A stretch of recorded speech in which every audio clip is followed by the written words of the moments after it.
Olá, diretor, diretora de escola de música. Sejam todos muito bem-vindos. Esse é o primeiro vídeo de uma série que estamos produzindo, onde o intuito é trazer diversos convidados que tenham conhecimento no mercado, no nicho, na área de escolas de música. Por isso, clica aqui embaixo, já se inscreve no canal, ativa as notificações para que você seja avisado quando um conteúdo novo estiver aqui no canal e faça isso agora, tá? Não deixa para depois, senão você vai acabar esquecendo e vai perder os novos conteúdos. Apresentando então a nossa convidada mais que especial, ela que é musicista, ela também é professora, ela ajudou no desenvolvimento de um método para teclado chamado Music, com K mudo no final, que foi adotado aí por diversas escolas por todo o Brasil. Ela também é empresária e diretora da Chorus Escola de Música, que fica aí na cidade de Campinas, que completou recentemente 30 anos de história, né? São aí 3 décadas de estrada. Muito prazer em ter você aqui, Rosa. O prazer é todo meu, é uma honra, uma satisfação e um privilégio, né? Estar completando 30 anos é uma grande realização e poder falar, compartilhar um pouquinho da minha experiência, com certeza é uma satisfação imensa. Rosa, para a gente começar a nossa conversa aqui, o que você considera, né, pensando aí na sua trajetória, nesses 30 anos aí que é de existência da Chorus, o que você considera que seria, talvez, pilares do sucesso, de sucesso de uma escola de música, né? Aqueles fundamentos, aquela base que se você falar assim, ó, uma escola para minha escola de música funcionar, para ela ser o que ela é hoje, ela precisou desses elementos, por exemplo. Bom, eu acho que é uma resposta complexa, né? Porque é um conjunto de fatores. Mas Perfeito. eu acho que eu apontaria como principal você ter uma meta e um objetivo muito bem definido. No meu caso, era a qualidade no ensino da música. Porque Show. eu percebi pela minha experiência pessoal como aluna, eu tive algumas lacunas que me custaram muito, né, na minha formação, na minha alfabetização musical. E o que me fez me encantar, me apaixonar pela parte didática, pelo ensino musical, pela educação musical, pela formação musical, foi justamente esse desafio da alfabetização musical de uma forma, né, que realmente preparasse a pessoa que está aprendendo um instrumento musical. Porque quando eu comecei a estudar, era muito comum qualquer pessoa que tocasse pouco resolver começar a dar aula, né? Olha, não foi só nessa época, não. Acho que hoje ainda é muito comum esse tipo de coisa, né? Acho que hoje ainda isso acontece, porque eu recebo muito currículo aqui na escola de gente que não tem formação nenhuma. Ele acredita que a experiência dele musical é suficiente para dar aula, né? E não é, porque a gente tem duas situações, nesse caso, que eu acho muito interessante falar sobre ela. Você tem músicos que são excelente performance, que se tocam pra caramba, mas não são bons professores. Perfeito. Eu vivi isso na minha experiência como aluna, né? Porque ensinar é uma outra história, né? E não é só na música, é em qualquer área. Você tem pessoas que às vezes atuam brilhantemente no segmento delas, mas que não são bons professores, né? Executam bem, mas não são bons professores. Assim como você tem pessoas que são maravilhosos professores e não tocam tão bem assim, mas têm uma didática incrível, conseguem transmitir conhecimento de uma forma muito eficiente. Então, o que me encantou no primeiro momento, assim, o que eu tinha como foco, como objetivo, era ter uma escola que oferecesse qualidade no ensino. Então, eu priorizei no primeiro momento a qualificação dos meus professores. Eu trabalhei como coordenadora de uma escola de música em São Paulo por 4 anos, e lá, assim, isso despertou ainda mais o meu desejo de ter minha própria escola. E como coordenadora, eu percebi ainda mais, porque eu tinha na minha equipe professores que tinham falhas de conhecimento muito graves, né? E eu pensava assim, não pode, como a pessoa está ensinando sem saber isso, né? Então, eu priorizei isso no primeiro momento, eu diria que era o meu primeiro objetivo, era o meu foco principal. Mas eu colocaria junto com isso um planejamento e uma organização muito boa. Legal. Porque eu acho que isso faz toda a diferença, né? Você No tem que caso, saber seria saber onde você quer chegar e como você vai fazer isso. que você vai fazer isso, né? E organização, quando eu falo de organização, é uma organização em todos os sentidos. Na parte administrativa, mas também na parte funcional da escola, né? Você não precisa ter os melhores equipamentos, mas você tem que ter bons equipamentos, bem cuidados. As salas de aula tem que ser um ambiente agradável, acolhedor, limpo, organizado, que não falte o material que o professor precisa para dar aula, ainda que seja simples, né? Eu conheci no final de semana passado uma escola em São Paulo que é linda, maravilhosa, uma escola high-tech, assim, com tudo do bom e do melhor. É um sonho de consumo para qualquer diretor de escola. E aí eu fico pensando, tá bom, mas se você não pode ter isso ainda, né? Isso compromete a qualidade do que você vai oferecer? Não, o importante para mim é que aquilo que você vai oferecer para o seu aluno, se não é o high-tech, se não é o melhor, que ele seja muito bem cuidado. Então, assim, eu me cerquei, eu fui aprendendo, né, na prática, porque não existe um curso para diretor de escola, nem gestor, e eu vou só contar uma coisa interessante. Quando a escola tinha, acho que uns 10 anos, talvez, por aí, eu conheci uma pessoa que fez administração na GV, e ele é dono de uma escola de arte aqui em Campinas, que chama Arquitec, que o foco deles é arte mesmo, né? É design, enfim, né? E arquitetura e tudo mais. E em conversas com ele, ele falou assim para mim: Nossa, Rosa, você tem ideias e faz coisas que eu não aprendi na faculdade. E daí, de vez em quando, ele me ligava para trocar ideia comigo, falava assim, o que você acha disso? O que você está fazendo em relação a isso? Eu falava, gente, o cara fez administração na GV e está perguntando as coisas. Porque realmente eu acho que a prática e a vivência, às vezes, vai te dando, né, coisas que às vezes são mais importantes do que a teoria que você vai aprender na faculdade, né? Com E certeza. a gente tem dentro da música, a gente tem situações e necessidades e demandas muito específicas, né? Que não sei se dá para você aprender mesmo no curso. Então, eu fui aprendendo na minha prática. Eu tive o privilégio de conviver com uma pessoa que era gerente do lugar onde eu trabalhei como colaboradora, que era relacionado com música, mas não era um curso, né? Ela era muito eficiente, ela era muito prática e eu aprendi muito com ela, né? Então, Legal. aquilo que eu procurava colocar em prática aqui, para ter uma recepção bem feita, uma recepção acolhedora, com tudo arrumadinho, que as pessoas se sentissem bem. No começo, a escola era muito simples, né? Tinha muita coisa, assim, que eu levei da minha casa, coisa que eu ganhei da minha irmã, coisa que eu ganhei de amigo, né? Mas tudo era muito bem cuidado. Então, eu acho que a qualificação aliada a uma organização e a uma preocupação com detalhes e cuidados, eu acho que é muito importante. Perfeito, perfeito. Excelente. Como eu converso com várias escolas de música, né? Eu percebo que tem muitas escolas que têm dificuldade na parte de, principalmente de contratação, né? Eu sei que isso depende muito dessa questão de que momento que a escola está, né? Então a escola ela precisa, logicamente, ter um caixa para fazer algo assim. E você aí na Chorus, né? Eu sei que você tem duas secretárias, né? Como que você chegou? Em que momento que você falou, ó, eu vou ter que dar esse passo, vou precisar contratar pessoas para trabalhar aqui na escola, né? O que te motivou, o que te levou a fazer isso para tomar essa decisão?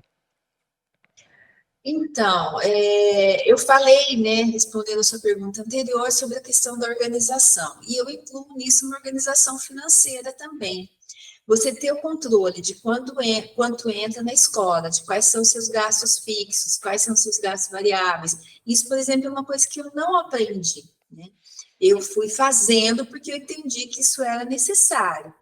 para eu, inclusive, poder ter projetos para a escola crescer, que significa crescimento, sempre significa um maior investimento financeiro, eu tinha que ter tudo isso muito bem organizado.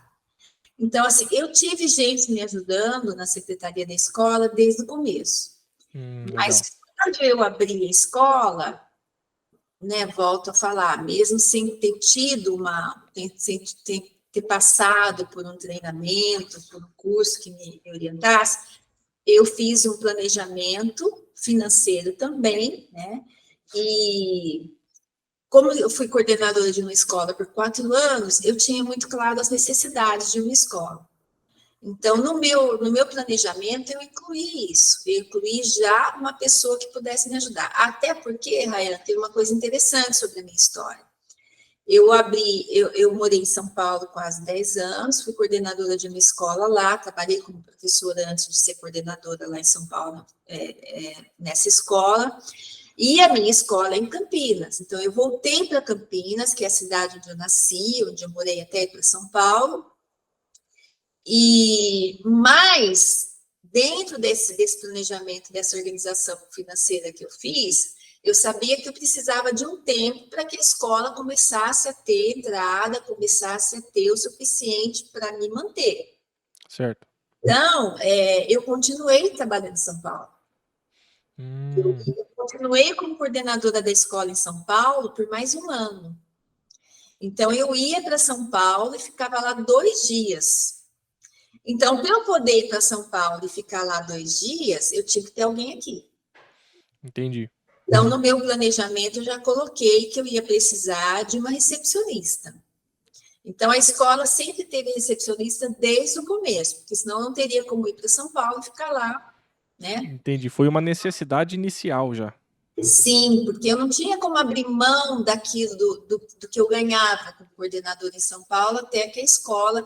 E eu fiz um planejamento de continuar por 2 anos. E ainda bem não foi possível, né?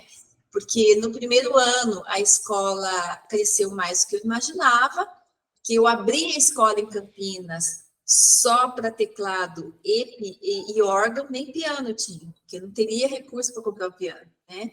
Então, era só teclado e órgão. E depois é que eu fui colocando, fui trazendo outros instrumentos, né? Então, eu ia para São Paulo, ia um dia para São Paulo, dormia lá e voltava no dia seguinte. E eu achei que eu ia precisar fazer isso por uns 2 anos. Mas eu abri a escola no boom do teclado e do órgão. Olha. Foi na época que a coisa estava bombando. E eu fui para um lugar que, assim, não tinha muita escola. Depois eu descobri que eu fiz uma pesquisa antes de abrir a escola, né? E eu procurei um lugar que, por coincidência, era onde a minha mãe morava, né? E onde eu morei muitos anos.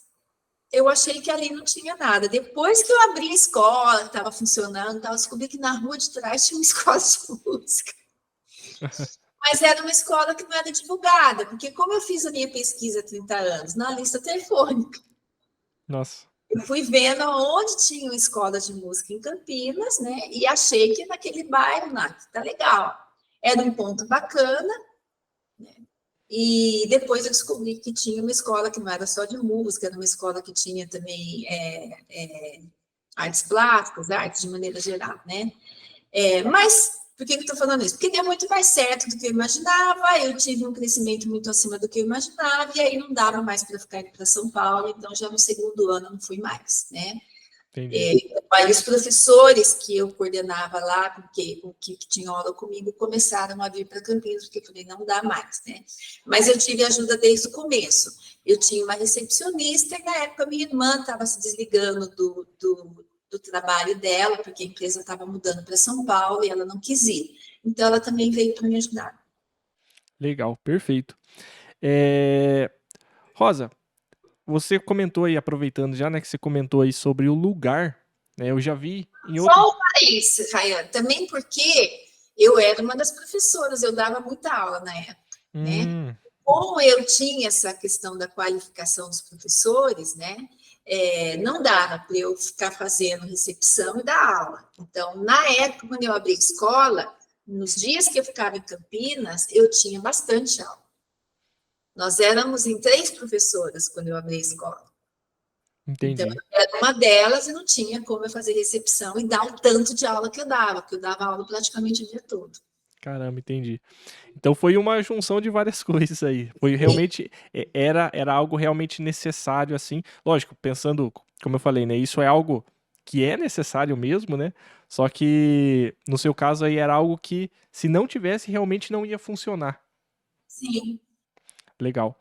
E aproveitando o gancho ali que você comentou sobre o lugar, né, que você escolheu o lugar, olhou na ficha telefônica e tal, eu já vi em outras entrevistas você falando da importância, né, do ponto, da localização da escola de música. Como que você enxerga isso, né? O que que você leva em consideração nessa questão de o que você considera um bom ponto, né? Lógico, pensando na sua experiência, né? Como que você passou por vários lugares, né? A Coros aí já passou por vários lugares aí em Campinas, mas o que que você leva em consideração na hora de escolher o ponto da sua escola de música? olha, essa pergunta é bem interessante, Caian, porque esse primeiro endereço da escola, eu procurei um bairro que não tivesse escola, né? E na época, quando eu tendo decidido o bairro, eu comecei a passear pelo bairro, porque quando eu abri a escola não tinha internet, a gente não tinha essa facilidade que a gente tem hoje. Então, eu comecei a passear pelo bairro para ver as casas disponíveis. E na época tinha uma casa que, por coincidência, era na rua que a minha mãe morava, e que foi o lugar onde eu fui morar também, que era numa esquina. E ela, assim, era muito passagem, né? Então, eu achei que a casa parecia interessante, o tamanho da casa parecia interessante, eu achei que lá, como eu estaria abrindo uma escola, não, assim, eu precisava de ter uma certa visibilidade, porque os recursos que a gente tinha de divulgação na época eram muito caros. Então, estar num lugar visível, que não implicasse num grande investimento de propaganda e marketing, me ajudaria bastante, porque eu lembro que um anúncio na lista telefônica, que era o que tinha na época, era uma coisa cara, né? Outros tipos de divulgação, que era em jornal, que também era muito usado, né? Ou rádio, televisão, era tudo muito caro. Então, Só se um adendo, Rosa, desculpa te cortar, mas uma coisa que muita gente às vezes não percebe, mas é que isso aí que você falou é assim, é algo bem interessante, né, no meio do marketing que a gente estuda, que é o quê? Se você tem um lugar que você vai colocar o teu comércio, por exemplo, a sua empresa, qualquer coisa assim, e o aluguel lá, digamos que é R$ 2.000, mas é num lugar meio escondido. E você tem outro lugar, numa região que é mais populosa, que passa pessoas na frente, mas lá, por exemplo, é R$ 6.000 o aluguel, e você escolhe aquele lugar, você, na verdade, está investindo R$ 4.000 em marketing, porque você está escolhendo o lugar pela divulgação, pela localização, pelas pessoas que estão passando ali na frente, né? exatamente, vou chegar lá, vou chegar lá. Então, esse lugar, né, que foi uma novela, inclusive, a casa estava para alugar, daí eu entrei em contato com uma mulher, a mulher falou que tinha uma pessoa que não estava mais para alugar, que bababá, daí eu vi que a casa continuava lá, e daí fui lá de novo, insisti, acabou que deu certo, e eu consegui ficar com a casa. Era uma casa que tinha bastante coisa para fazer, mas eu fiz uma boa negociação lá e deu certo. E eu acredito que aquele ponto, ele foi muito importante para que a escola tivesse esse crescimento acima do que eu estava esperando nos 2 primeiros anos. Depois, eu tinha um casal de amigos muito queridos que tinham uma loja especializada em artigos para balé e dança. E essa loja era no bairro Nobre de Campinas, que é um bairro que chama Cambuí aqui. E aí, eles, muito empolgados com o crescimento da escola, começaram, principalmente ele, né? Você tem que ir para o Cambuí, você tem que ir para o Cambuí, porque lá você vai bombar muito mais, vai ser muito melhor e tal. Como aquele espaço começou a ficar pequeno para a gente, não estava mais dando, porque eu comecei a trazer outros instrumentos, eu comecei a considerar a possibilidade. Surgiu na época uma oportunidade de sair de onde eu estava e ir para esse bairro nobre, Cambuí. Era uma casa bem grande, o valor do aluguel era bem razoável, mas não era num ponto tão bom assim. O Por ponto não bom assim seria. como que eu estava. Ele não era tão visível. Ah, entendi. Você fala que não tinha um fluxo, é um lugar meio escondido. Eu embarquei na história de estar no bairro nobre, né? E fui. Mas a experiência de não estar num lugar tão visível quanto eu estava antes não foi boa. Não foi boa. Olha, eu fiquei lá muito tempo. Eu fiquei lá, acho que 14 anos, eu acho, ou mais. Nossa. Né? Primeiro numa casa, depois eu precisei reduzir custo, porque justamente o crescimento que eu tive nos primeiros anos parou de rolar. Teve também situações da economia do país que contribuíram para isso e tal. Aí eu fui para casa ao lar, para reduzir custo. E assim, somando uma série de fatores, inclusive a questão da situação econômica do país, eu fui ficando lá. Mas olha que interessante, eu pintei essa sede, principalmente a segunda, porque na primeira fiquei 2 anos, de tudo quanto é cor você imaginar. Alterei banner, placa, não sei o quê, porque as pessoas chegavam lá e falavam assim, nossa, mas eu sou vizinha dessa escola, nunca vi essa escola. Nossa. E eu tive, né, uma sorte, é que a gente pode falar assim, que quando eu mudei para lá, era uma baixada, mas a mão da rua subia. Um pouquinho de tempo depois que eu fui para lá, a mão da rua inverteu e passou a descer. E isso me desfavoreceu completamente. Caramba, olha só. Porque as pessoas desciam e não viam a casa, não viam a escola. Né? Depois colocaram um farol na esquina, mas mesmo assim as pessoas paravam depois. O farol parar, a hora que fechava o farol, ninguém mais via a gente. Então, a quantidade de pessoas que moravam no entorno da escola, que nunca tinham visto a escola, falavam assim, nossa, mas quanto tempo faz que estão aqui? Faz pouco tempo? Às vezes eu cheguei a falar, não, faz 10 anos. 10 anos? Como que eu nunca vi vocês? Mas foi uma época que eu tive que investir muito mais em propaganda e também no visual da escola, né, na comunicação visual da escola. Mas, assim, eu cheguei a pintar a casa de vermelho. Caramba.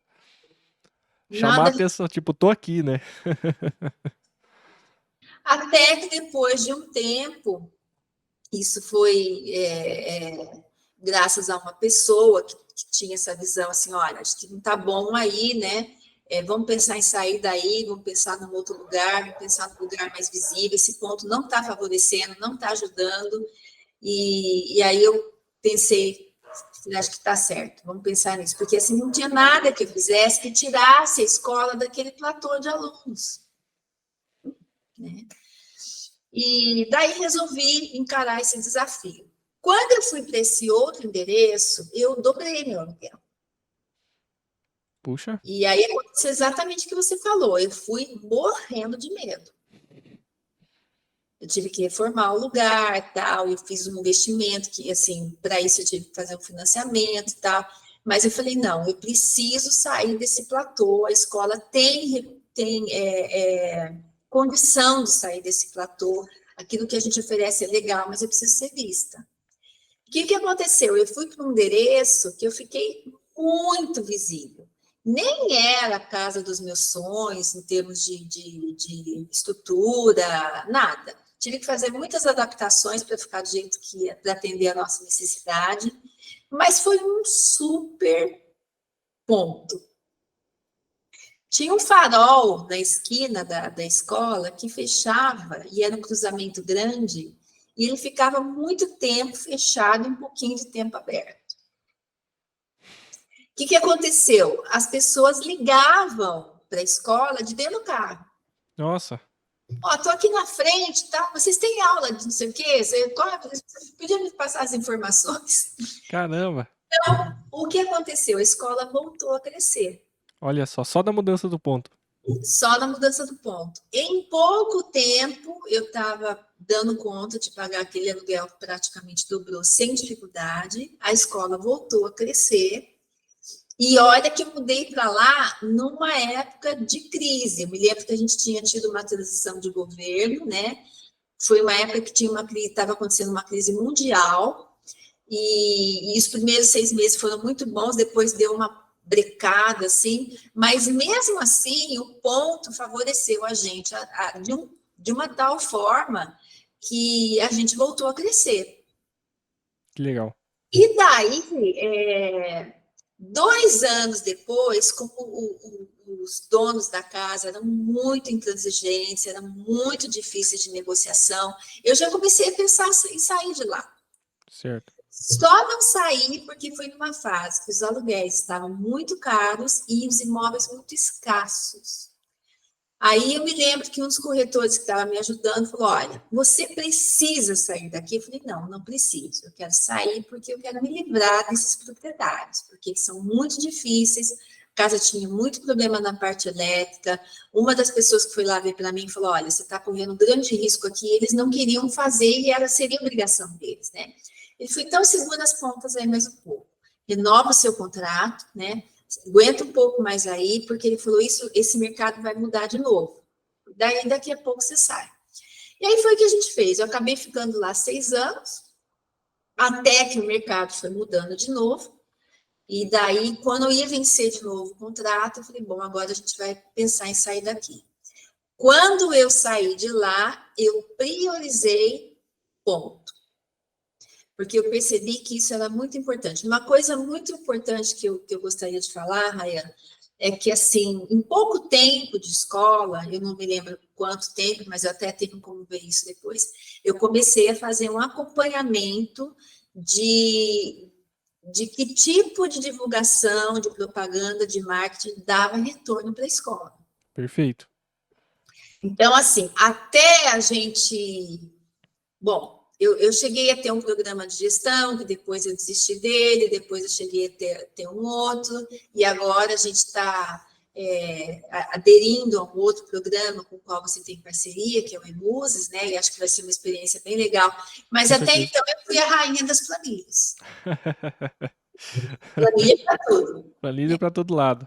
Para todo lado. E uma das planilhas é essa, é de retorno de marketing. E o que aconteceu? Esses 6 anos nesse endereço que eu fiquei, qual é o meu maior retorno de marketing? Passou na frente. O Perfeito. segundo passou a ser o Google. Então, o que eu fiz? Tá bom, se passou na frente é o principal, vamos investir na fachada da escola. Então, eu passei a cuidar muito bem disso. Sempre muito bem cuidado, muito bem pintado, jardim feito, calçada arrumada, uma placa bacana. Procurei investir nisso, já que é isso que chama atenção.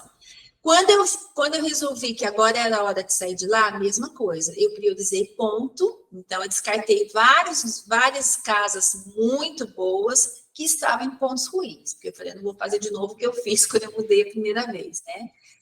E então eu priorizei lugares que tivessem um fluxo mínimo de passagem de pessoas, de carro, né? Além da estrutura. Para vir para esse espaço onde eu estou hoje, que é muito bom, porque daí eu já estava, de novo, dobrando o meu aluguel, que já não era baixo. O que eu fiz? Eu fui em busca de uma parceria. Então, eu convidei um colega que tem uma assistência técnica de áudio e teclado, que estava no endereço que não favorecia ele estava dentro de um condomínio de clínicas, né? E falei: que tal você mudar daí para um lugar que vai te favorecer mais, tanto de ponto quanto de movimento e tudo mais? Ele super topou.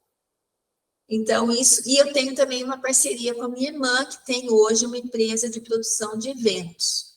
No endereço anterior, ela já estava comigo, né? Mas aí, nesse endereço, eu consegui deixar uma sala só para ela. Então, essa parceria, tanto com ela quanto com assistência técnica, me possibilitou vir para esse endereço, que é o melhor que eu já tive até hoje, né? É um lugar bonito, é uma casa bonita, eu tenho uma sala de eventos para 60 pessoas, eu tenho salas amplas, eu tenho aqui uma recepção bacana, né? Então, assim, o upgrade que a gente fez foi muito legal em todos os sentidos. Mas eu tive que ficar quebrando a cabeça para descobrir: tá bom, achei, é para lá que eu quero ir. Como é que eu vou viabilizar isso? Né? E deu muito certo, porque são 2 parcerias que agregam. Né? Soma, né? No caso da assistência técnica, tanto os clientes da assistência trazem alunos para a gente, que já trouxe, né, quanto os nossos alunos são clientes da assistência. No caso da produção de eventos, é a mesma coisa. Minha irmã, por exemplo, ela atende muita formatura. E o que acontece? Todas as vezes que esses formandos vêm do escritório para fazer adesão de formatura, para fazer reunião e tal, nossa, que legal, aqui na escola de música tem curso de violão? Assim como alguns dos clientes dela são alunos da escola, por exemplo, ela já fez festa de 15 anos de aluno nosso, ela já fez bodas de aluno nosso, né? Gente que sabe que ela tem uma empresa de produção de eventos, eu vou marcar um horário para ver como é que seu irmão trabalha, né? Então, são duas empresas parceiras que agregaram, que deu muito certo, que, assim, é bom para os três. E aí, a gente espera que a gente consiga continuar aqui por muito tempo. Agora, em setembro, está fazendo 8 anos que eu estou aqui. Caramba, que legal, que legal. De forma resumida, o que seria importante na escolha ou até na troca de um ponto, de acordo aí com as coisas que você falou, seria um lugar que tenha movimento, ou seja, que passe pessoas ali na frente e que a sua fachada, né, que a frente da sua escola sempre esteja ali bem, Sempre esteja bem cuidada. bem cuidada, tudo Eu arrumado. pinto a cada 2 anos, eu troco o banner da frente, quando ele começa a ficar feio, desbotado. Eu acho, Rayane, que pode ser, eu não posso falar isso ainda hoje, pode ser que algumas escolas, porque eu percebo, né, eu sou filiada à CAEM, que é Central de Apoio à Escola de Música, desde o início da CAEM. E eu percebo, conversando com diretores de escola do Brasil todo, que existem realidades muito diferentes, de acordo com a região, né? Tem muitas questões que variam muito de acordo com a região. Pode ser que, de repente, quando a escola se torna muito forte, um nome muito forte, esse ponto já não faça tanta diferença, porque as pessoas vão até lá, independentemente de onde a escola esteja. Mas, para isso, ela tem que ser um nome muito forte. Eu acredito até que a COSA até seja hoje, mas eu tenho concorrentes muito bons. Pode ser que se eu sair daqui, se eu tiver que sair daqui, o ponto já não seja tão importante. Mas, de qualquer forma, eu acho que tem que ter fácil acesso, mesmo que ele não seja de rua de movimento, tem que ter fácil acesso, tanto para carro quanto para quem tem que ir de ônibus, tem que ter lugar para estacionar minimamente, né?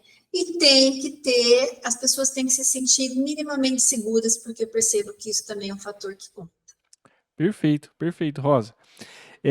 Lembrando sempre, né, pessoal, que aqui a Rosa está falando da experiência dela, da vivência dela, né? Nada aqui é uma regra, nada aqui é algo que a gente está batendo o martelo e falando que tem que ser, né? Rosa, onde você acha, né? Onde você, pegando novamente aí o seu exemplo, por exemplo, onde você acha importante a escola investir, por exemplo, o primeiro caixa? Né? A gente sabe que muitas vezes a escola está apagando incêndio, né? Aquele negócio de vender o almoço para comprar a janta, mas a escola chegou naquele ponto que começou a ficar confortável, começou a ter mais entradas do que saída, ela acumulou algum dinheiro ali. Na sua opinião, né, o que você fez, como eu falei, né, na sua experiência, o que você faz com esse caixa que sobra, né, que esse montante aí que a escola vai acumulando? Você investe mais em estrutura, você vai melhorando ali, contrata mais professor, contrata mais pessoas para atender, melhora a fachada. O que você acha importante de fazer? Eu acho que a gente tem que ter bem claro qual é o nosso diferencial, porque eu acho também que é importante você investir no que é o seu diferencial. Legal. E aí isso também vai variar de acordo com a escola, com a região e tudo mais. Hoje, só voltando um pouquinho, eu disse que no começo eu priorizei qualificação dos professores. Hoje, eu percebo que isso não é o mais importante, porque eu tenho escolas, que eu chamo de escolas parceiras, que têm o mesmo padrão de qualidade da Coros, não só na estrutura, mas também na qualificação dos profissionais. Porque eu estou em Campinas, que é uma cidade onde está a Unicamp. A Unicamp é um celeiro de bons músicos e de bons professores. Tem muita gente lá que não é um músico excepcional, mas é um excelente professor. Tanto que eu recebo currículo aqui quase toda semana de alguém ou que está chegando para estudar no Unicamp, ou que está em fase de formação, ou que, enfim, né? Que legal. Então, isso já não é mais o meu principal diferencial, porque as minhas 4 escolas, que eu considero as principais parceiras, têm excelentes professores. Então, o que é o meu diferencial hoje? É a minha estrutura e o meu atendimento. Perfeito. Então, eu procuro investir nisso. Agora, em janeiro, por exemplo, eu pintei todas as salas de aula, redecorei, fiz uma parede colorida em cada uma delas, troquei todas as coisas de decoração, os quadrinhos, redecorei a recepção. Eu procurei trazer mais cor para a escola, porque eu achava isso importante, né? Eu acho isso importante para uma escola de música, para uma escola de arte. E a outra coisa, além da questão de estrutura física, são os equipamentos. Então, eu procuro cuidar muito bem disso. O que eu tenho para oferecer para os meus alunos que faz parte dessa estrutura? Além do ambiente bem cuidado, acolhedor, gostoso e tudo, uma estrutura bacana dentro da sala de aula. Então, os equipamentos estão sempre em ordem, eu vou trocando à medida que é possível trocar, ou que ele vai ficando muito obsoleto, ou que vai ficando muito defasado, né? Então, eu procuro cuidar muito bem disso. Legal. Esse, hoje, eu acho que é o meu principal diferencial, tanto que eu tenho esse feedback de quem vem aqui. As pessoas, quando chegam, nossa, que escola linda, que lindo, né? Porque aqui em Campinas tem escolas que são muito boas, mas que tem coisa muito velha, tem coisa muito feia, né? E hoje não é difícil você ter um lugar bonito, agradável, bem cuidado. Exato. E, assim, você tem coisas que são bonitas, bem acessível. Você não precisa investir uma fortuna para isso. E você tem como se programar para fazer isso. Para eu fazer toda essa mudança que eu fiz agora em janeiro, que foi para marcar os 30 anos da escola, eu fui fazendo um caixa. Né? Fui guardando dinheiro, fui me programando para isso e fiz várias coisas que eu acho que estão dando retorno, estão dando resultado, porque as pessoas gostam bastante quando chegam aqui. Então, hoje, para coros, isso é muito importante. Que seja convidativa, que seja agradável, que a pessoa chegue e admire. Seja, eu falo, capturado pelo olhar. E acho até que a gente está vivendo um momento, você pode falar isso melhor do que eu, que a imagem é tudo. Uhum. Se você tem um lugar bonito, a pessoa quer tirar foto ali, tira selfie, faz um story, né? Então isso tudo com certeza chama muita atenção. E é aquela questão dos detalhes, né? Muitas vezes a gente acha que, sei lá, tem um sujinho aqui na parede no cantinho, eu não vou limpar porque tá pequenininho e ninguém vai perceber. Mas o aluno percebe, né? Ele pode não falar nada, mas ele percebe. Não, a gente colocou uma máquina de café, porque é um diferencial. E o que eu fiz? É uma coisa meio cara, então procurei uma máquina usada, em bom estado, mas já faz a diferença, porque o aluno chega aqui, ai, nossa, tem uma máquina de café expresso. Com certeza, com certeza. Rosa, qual que é a sua opinião sobre aula experimental gratuita? Você concorda, você pratica e por quê? Sim, eu concordo, eu pratico, porque a gente trabalha com um segmento que as pessoas, por mais que a pessoa goste, por mais que a pessoa queira, por mais que ela sonhe, ela sempre se sente insegura, porque implica num investimento também. Não é só o que ela vai pagar para fazer o curso, mas é também a aquisição do instrumento, às vezes de um equipamento, se a pessoa vai fazer uma aula de guitarra, é a guitarra, é o cubo, eu tenho tudo que faz parte, tudo que ela vai ter que investir para adquirir aquele instrumento. Então, se você não tem algum chamariz para essa pessoa ir lá fazer um teste, ela acaba falando, não vou. Não sei se eu vou gostar, não sei se eu vou querer. E se a gente for pensar na gente como consumidor de outros produtos, por exemplo, todas as vezes que eu eu pensei em mudar de academia, onde eu faço musculação, eu queria conhecer a academia primeiro. Perfeito. Não fiz matrícula em nenhum lugar que eu não podia conhecer primeiro. Ver como funciona, experimentar o ambiente, ver como vai ser a atuação do professor. E eu acho que com o instrumento tem ainda a questão da aquisição do instrumento para ele poder fazer aula. Exato. Só quem faz aula de canto é que não tem que adquirir nada, mas qualquer outro instrumento precisa. Então, eu acho que a aula experimental, ela é importante.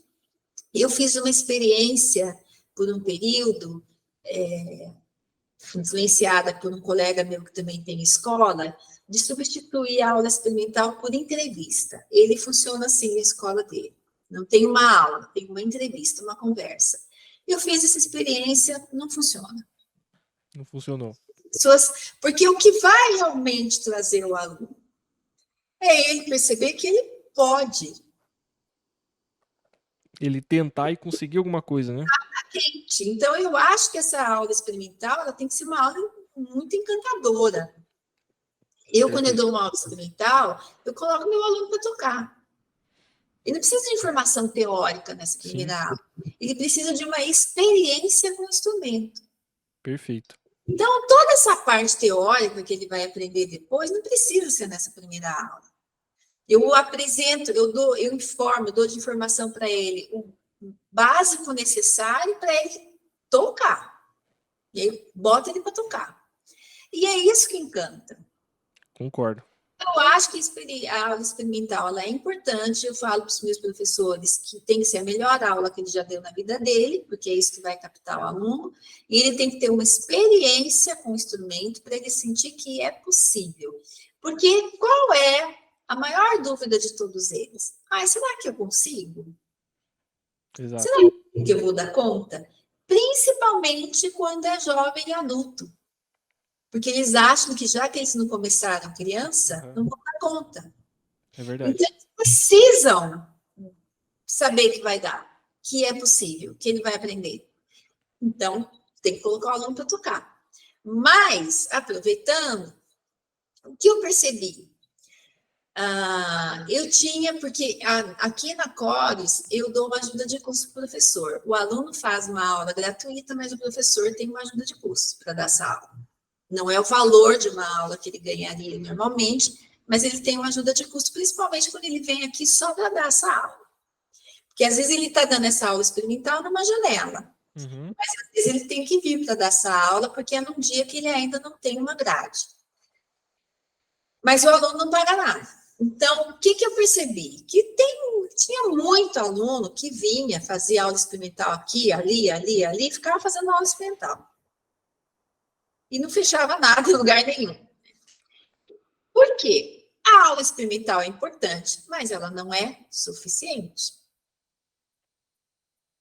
Porque, ok, eu tive a aula ótima, gostei, vi que dá para tocar e tal, mas e a continuidade disso, né? Será que realmente é isso que eu quero? Eu vou me matricular, já vou comprar um violino? Então, o que eu fiz? Inspirada também na ideia de um outro colega da CAEM, a ideia dele não é exatamente a que eu implementei, era alguma coisa parecida. Eu ofereço para o aluno, depois dessa aula experimental gratuita, um mês experimental com desconto. Legal. Porque aqui na CODES a gente tem taxa de matrícula, é uma taxa única, mas tem. Então, o que acontece nesse mês experimental? Ele vai fazer 4 aulas consecutivas, com direito a uma reposição, com desconto, antes de efetivar a matrícula. Legal. Você vai prolongar aquela experiência dele. Exatamente. Aí vai dar realmente para ele sentir, vai se sentir mais seguro. Nossa, realmente, eu vi que é legal, que é bacana, que dá para aprender. Então, agora... Porque na hora que ele faz a matrícula, ele está assumindo um compromisso com a escola. Ele tem um contrato para assinar. Para ele suspender esse contrato, ele vai ter que dar um mês de aviso que tem que ser pago. Então, antes de assumir esse compromisso, é importante que eu dê para ele alguma segurança. E eu percebi que o meio experimental dá essa segurança para ele. Legal. Eu fiz experiência para ver se dava certo, deu muito certo. A taxa de conversão de aula experimental para meio experimental hoje é alta, e a de meio experimental para matrícula também é alta. Aluno que faz o meio experimental e depois não se matricula, tem. Mas a maior parte é porque está fora do valor. Ele foi fazer esse mês porque tinha um descontão. Ele falou, né, quero tanto, vou fazer. E depois ele percebe que realmente está fora do orçamento dele. Ou então, em raros casos, ele viu, não é isso. Não é isso, né? Isso, eu não quero, não, acho que eu não vou dar conta. E tem isso também. A pessoa tem que dispor de um mínimo de tempo por semana para estudar. E às vezes, nesse mês experimental, ele percebe que ele não vai conseguir fazer. Não vai conseguir. Ou que isso não é tão importante assim para ele, a ponto de ele separar um tempo por semana para estudar. Então, às vezes não faz. Mas a nossa taxa de conversão depois do mês experimental, ela aumentou muito e resolveu a questão da aula experimental, que voltou a ser aula mesmo. Desistiu da entrevista, hoje ela é aula mesmo, porque o professor já dá essa aula com a intenção de seduzir o aluno para o mês experimental. Perfeito. E as secretárias também, né? Gostou da aula? Vamos fazer o mês experimental? Como ele vai pagar um valor com desconto e não vai ainda assumir um compromisso, isso motiva. E depois que ele está fazendo, se ele gostou muito, aí tem muitos dele, não, eu quero. Aí, às vezes, ele até faz um esforcinho, mesmo sem poder, ou às vezes ele fala, nossa, quero muito, dá para negociar um desconto, alguma coisa assim, para poder ficar. A sua escola, né, a Coros aí, ela é uma das escolas que tem uma das mensalidades mais altas aí da região, né, junto com algumas outras escolas. Como que você chegou nesse patamar, né? Você já começou lá no início, por exemplo, você já começou com uma mensalidade, de certa forma, mais elevada em relação às outras escolas, ou esse crescimento foi gradual? E como que você fazia, né, esse crescimento? O que que você analisava, o que que você pensava? Não, esse crescimento foi gradual. Quando eu abri a escola, eu fiz uma pesquisa de valor e meu valor era até um pouco abaixo, porque precisava de um chamariz, né? Então, a minha mensalidade era um pouco abaixo da média das mensalidades das escolas de Campinas, pelo menos as que tinham mais nome. Quando eu mudei para esse bairro nobre, meu aluguel era um pouco maior, mas não era tão mais. E quando a escola entrou nesse platô, eu fiquei muito tempo sem reajustar a mensalidade e isso foi muito ruim. Essa foi uma experiência que eu não repito nunca mais, porque eu fiquei bem defasada, isso não me ajudou, não trouxe mais alunos por causa disso, e acabou me atrapalhando, atrapalhou a minha organização financeira bastante. E você não reajustava por medo de perder aluno, coisa desse tipo? Estava num platô e eu estava nessa de preciso centrar aluno, então eu achei que manter o valor da mensalidade, que estava mais abaixo das outras escolas, ajudaria. Mas não aconteceu isso. E foi uma experiência que me desequilibrou financeiramente. Então, aí eu comecei, eu fiz algumas experiências que eu também não achei positivas, que foi de subir para novos alunos e manter os mais antigos com um valor diferente, porque estava muito defasado. Foi bom ter feito isso por um tempo, porque assim, os que pagavam muito menos, né, porque a escola tem uma rotatividade geralmente grande, foram saindo e a gente foi conseguindo equilibrar o valor. Mas essa experiência eu não repito, de não subir nada, eu acho que você tem que subir, nem que seja a inflação, né, ou um pouco abaixo, então isso eu não faço mais. E quando eu mudei para aquele endereço que eu quase dobrei o aluguel, eu precisava de fazer um reajuste um pouco maior e eu percebi que a lei dava, o lugar onde eu estava, me possibilitaria isso. E então eu fui gradativamente. E o que eu fiz? Estando naquele lugar, eu pensei, eu agora posso me equiparar às escolas que têm o mesmo padrão que a Coros, de localização, de estrutura e tudo mais. Então, foi nisso que eu apostei. Entendi. Então você fez você equilibrou. Você teve Isso, as escolas que você comparou, você falou, opa, aquela escola cobra X, ela tem uma estrutura dessa forma, uma qualidade dessa forma, a minha também tá mais ou menos nessa faixa, então eu consigo cobrar um valor nessa média. exatamente. Então, conforme eu fui melhorando meus equipamentos, meus instrumentos, eu fui tendo cacife para subir mensalidade e ficar no nível das outras. Então, foi o que eu fiz. Hoje, quando a gente é questionado, porque isso acontece, nossa, mas tem escola bem mais barata. Né? Qual que é a orientação das meninas? Sim, tem escolas mais baratas, mas elas não têm a mesma estrutura que a nossa. A nossa estrutura tem um custo. É por isso que hoje a gente manda fotos da escola pelo WhatsApp, vídeo da escola pelo WhatsApp, porque é uma forma de você fazer a pessoa entender que, assim, uma estrutura que custa. Exatamente. Tudo tem um custo, né? Exatamente. Eu falo, olha, a qualificação dos nossos professores e a nossa estrutura tem um preço. Porque a escola que cobra muito menos, paga quanto para o professor? E aí, quem é esse professor? Porque se ele se submete a ganhar muito menos, é por algum motivo. Então, tem tudo isso que você tem que levar em consideração. A qualidade dos professores e a estrutura da escola tem um preço. Então, a gente sabe que tem escolas mais baratas, mas não são escolas que podem ser comparadas com a Coros. Então esse aumento foi feito gradual e realmente quando você sentiu que você estava no patamar, né, de poder cobrar esse valor, né? Eu acho que isso é importante de frisar Eu nessa acho que questão de que importante de falar também, Raia, é que no endereço que eu estou hoje, eu também atingo um outro público. perfeito, Esse é o bairro que está entre os bairros nobres, não é o mais nobre, mas ele está entre os bairros nobres.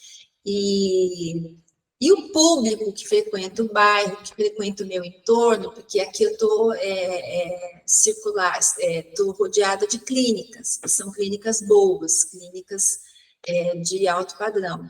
Então, o público que circula nessa região também é um público que tem um poder econômico bom. Isso também ajudou, por isso que eu acho que a localização também tem esse lado, tem esse fator. Que dependendo de onde você está, que é o que você falou, você tem que fazer essa conta. Quanto do meu aluguel eu posso considerar que também é um marketing? exatamente.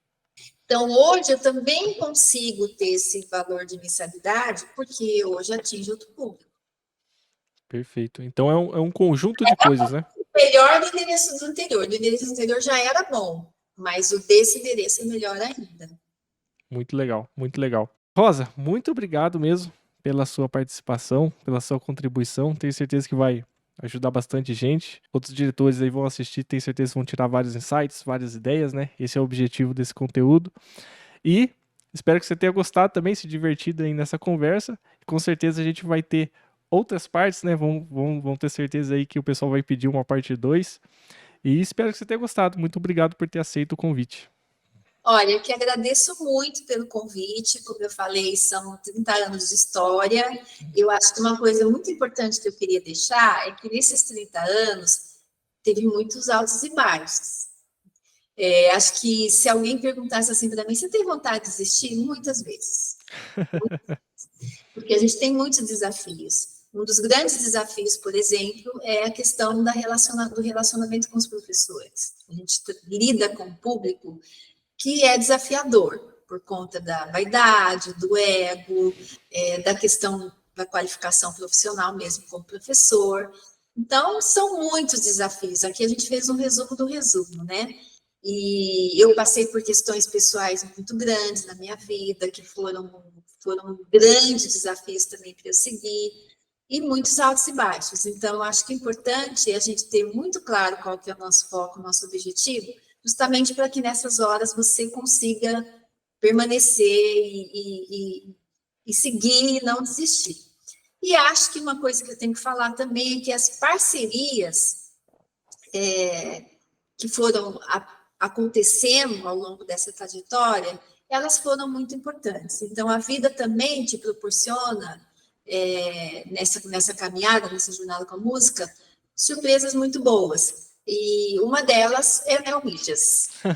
Muito obrigado. Então, eu agradeço muito pelos nossos caminhos terem se cruzado, por essa parceria e por toda a diferença que isso tem feito na nossa caminhada. Muito obrigada, não só pelo convite, mas também pela oportunidade, pelo privilégio de ter a sua atuação profissional hoje junto com a COS. Muito obrigado, Rosa. Fico bem feliz aí com as palavras.